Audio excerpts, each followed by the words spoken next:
Connie, tuloy-tuloy yung sinasagawang clearing operation ng DPWH dito sa mga kalsada ng Tuguegarao City, kung saan may mga nakahambalang ng mga natumbang puno at pati na rin yung mga poste ng kuryente.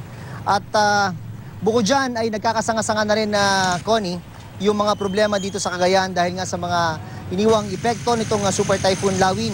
Una, walang kuryente. Ngayon naman, pahirapan na sa tubig. Pila-pila ang mga namimili ng purified water sa Tuguegarao City. Ang iba ay galing pa sa malalayong barangay. Marami kasi mga tindahan ng tubig ang nagsara dahil walang kuryente. Yung may mga generator set na tindahan, ang siya namang pinipilahan. Ang tindahang ito, 10 piso ang itinaas sa kada galon ng tubig dahil naman daw ito sa dagdag gasto sa gasolina at biniling generator set. Pati nga tubig sa gripo, kumina na rin.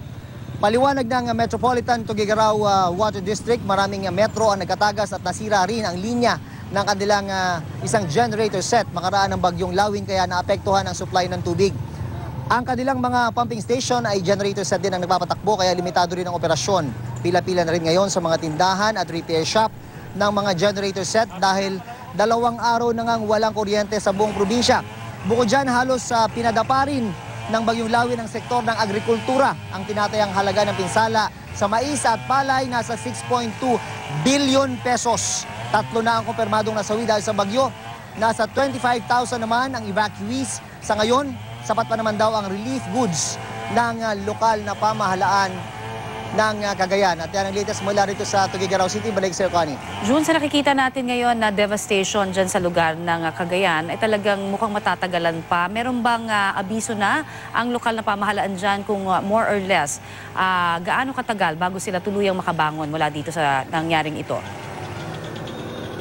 So, pasensya ka na, Connie, medyo malakas yung audio ng chainsaw na clearing operation dito sa likuran ko.